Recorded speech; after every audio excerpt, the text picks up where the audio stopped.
Fedrizzi, President of U.S. Green Building Council, here in Italy to represent the community, global community of the green builders. Benvenuto, and what's your message for the green building community of Italy? Well, thank you. My message basically for the green building community is to keep doing what you have been doing for thousands of years. This is a community that understands the meaning of respecting the resources of the earth. A lot of that is happening in places that are evolving.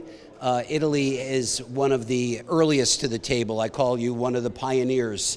And as pioneers, you are establishing a platform for the rest of the world, helping us to understand something actually really important is understanding not only the principles of sustainability, not only how LEED works in a particular building, energy, water, waste, materials, but what you have in Italy is an amazing historic context and understanding the respect for history, the respect for art, the ability for us to live a sustainable future while at the same time respecting the past is what Italy is all about. So that's why I'm honored to be here today and thrilled to be a part of this important family. Italy is facing a huge challenge. We have 4.5 million of buildings that needs to be retrofit. It's an astonishing amount.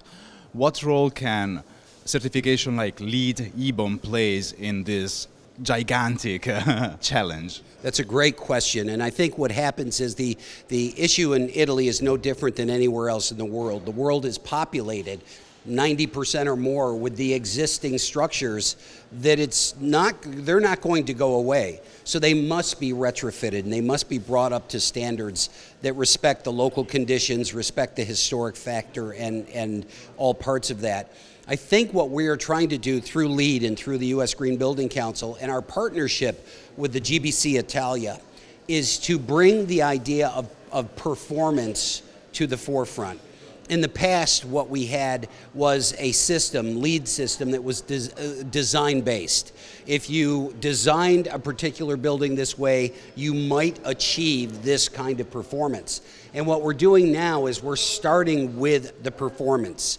And LEED V4 and all of the dynamic plaque and our GBIG format, which I'll talk about a little bit in my speech, all of these elements bring together the idea of how the building is performing on energy, on water, on waste, on transportation issues, and human performance. We're speaking more and more about future-proof design. What is it exactly? What is the philosophy that Green Building Council is throughout the world? Future-proof design, or as we use in the United States a lot, is about resiliency. We live in a world right now that is absolutely devastated by the effects of global climate change.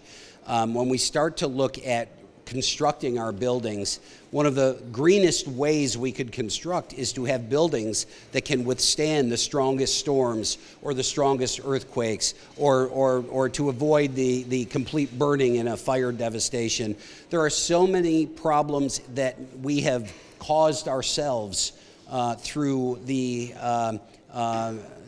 being ignorant of what we should have done to make our planet more sustainable. And so now we have to follow up with the other side of it. We have to compensate for what nature will bring to us probably for many years to come. So understanding that we can build buildings better, understanding that by them living longer buildings, greater life cycle, that we've got a strong connection not only to sustainability but to resiliency or future proofing. As you've said, I think we've got a good direction forward.